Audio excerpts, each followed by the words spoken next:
Every house has secrets, but some homes never let their stories die. Tonight, we take you into the walls of a mansion where love meets terror and life meets death. Written by Fairy 0825. Emma and Daniel, a young couple, newly married, their hearts filled with dreams of a perfect beginning. They traveled across the winding countryside of Romania, through forests heavy with silence, until at last it appeared before them, their new home. A Victorian mansion, tall and imposing, with ivy crawling up its walls, its windows like hollow eyes staring into eternity. To them, it was charming, mysterious, almost romantic. To the villagers, it was a curse. As they unloaded their suitcases, the townsfolk watched from a distance, whispering among themselves, shaking their heads. Emma smiled brightly, her hazel eyes full of wonder, squeezing Daniel's hand. "This is it," she whispered softly. "Our forever home." The great doors creaked open as they stepped inside, the sound echoing like a warning through the halls, and behind them, the door groaned shut, as if sealing them inside, forever. The first night was quiet. Too quiet. Emma lit candles in their new bedroom, the flickering light painting the walls in gold and shadow. They laughed, unpacked, and finally, at midnight, fell into the comfort of their bed. But then it began. Footsteps, slow, heavy. Above them, Daniel froze, eyes darting to the ceiling. "Maybe the roof," he muttered nervously. But Emma shook her head, her voice a whisper. "Daniel, we're on the top floor. There is no one above us." The footsteps grew louder, closer, until they stopped. Silence thickened the air, crushing their breath. And then, a creak at the bedroom door. Daniel leapt up, flinging it open. Nothing. Only the empty corridor. Yet Emma swore. She saw something move, a shadow slipping away, vanishing into the walls. Their first night, their first warning. The house was awake. Days passed, but peace never came. Emma began to hear whispers, soft, broken words, like a woman's sobs carried through the walls. Sometimes they called her name. Sometimes they wept for mercy. One evening, drawn by the sound, she crept into the long hallway. "Hello?" she called out, her voice trembling.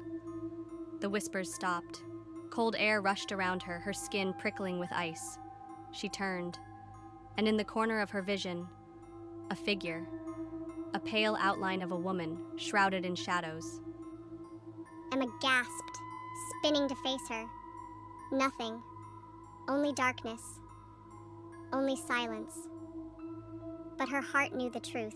Someone was there, someone unseen, and she was not alone. In one of the unused rooms, Daniel discovered an old mirror, draped in dust and cobwebs. He laughed as he wiped the glass clean, his reflection staring back at him.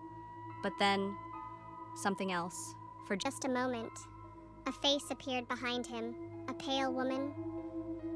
Hollow eyes staring, lips twisted in agony. Daniel stumbled back, blinking, heart racing.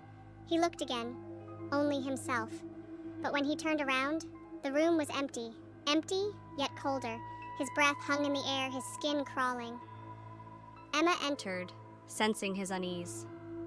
"What happened?" she asked softly. Daniel forced a smile, shaking his head. But his hands trembled, for he knew what he saw. The mirror didn't just reflect him, it reflected the house, and the house was not empty. At the end of the corridor stood a door, always locked, no key in sight. But at night, it rattled. The sound tore through the silence, metal scraping against wood. Emma begged Daniel not to go near it, but curiosity gnawed At him. One night, he pressed his ear to the door. Inside, whispers. Soft, desperate, pleading. He pulled back, his skin pale, and then the handle turned, slowly. carefully, as if something inside wanted out. Daniel stumbled back, pulling Emma away, both trembling. The door fell silent again, but the air remained heavy, suffocating. That room was not empty. It was waiting. Sleep became a stranger. The house moaned, its walls groaning like they carried centuries of pain. At night, whispers wrapped around their bed. Daniel tried to be strong, but Emma grew Pale, her eyes heavy with fear. One night, she sat upright, trembling. "Daniel," she whispered, her voice breaking. "Someone is sitting at the edge of the bed." Daniel turned slowly. Candlelight flickered. And yes, there was a shape. A figure, faint, yet undeniable. A woman, her back bent, her head bowed. He blinked and she was gone. But the sheets were still indented, as though someone had been there all along. Desperate for answers, Daniel sought the villagers. At the pub, an old man finally spoke. His voice cracked with age, his eyes heavy with sorrow. He told of a woman Murdered in that house, betrayed by her own husband, her spirit, restless, forever bound to its walls. "She waits," the man whispered, "for those who enter, and she never lets them go." Daniel's hands shook as he returned to Emma, repeating the tale. Her face grew pale, her eyes wet with terror. They were not just tenants, they were prey.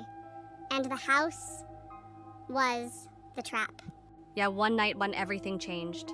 Emma woke with a gasp, her chest heaving, her eyes no longer her own. They glowed faintly, her voice deep and unfamiliar.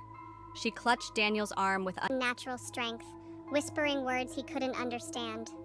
Then, suddenly, clear as day, she hissed, "Get out, before it's too late." Daniel froze, horror flooding his veins. "Emma?" he whispered, but she only laughed, her lips twisting into a smile that was not hers. For a moment, her face blurred. Another woman's face appearing over hers, hollow-eyed and weeping. Daniel cried out, shaking her, until suddenly, Emma collapsed into his arms, unconscious. The house was no longer haunting them. It was inside them. Daniel couldn't wait any longer. He carried Emma toward the front door, her body weak, her eyes fluttering. He reached for the handle, yanking it open, but the door slammed shut with thunderous force. Again he tried, pulling with all his strength. Nothing. Windows rattled, then slammed shut. The air thickened, walls trembling. The house would not let them leave. Emma stirred, her voice weak, whispering, "She won't let us go. She won't ever let us go." Daniel's tears fell as he held her tight. Trapped. The house had claimed them.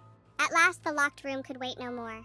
The door creaked open on its own, and a scream tore through the house. Daniel dragged Emma inside, desperate for answers. And there she was, the spirit. A woman in torn Victorian gown, her face pale, her eyes hollow. Her scream pierced the eerie night. The walls cracked, the floor shook, Emma collapsed, her body limp. Daniel shouted, begging for mercy, but the ghost only wailed louder.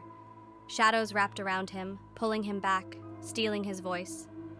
The last thing he saw was Emma's hand slipping away, and the spirit's hollow eyes staring straight into his soul. Then, darkness. The mansion still stands, waiting.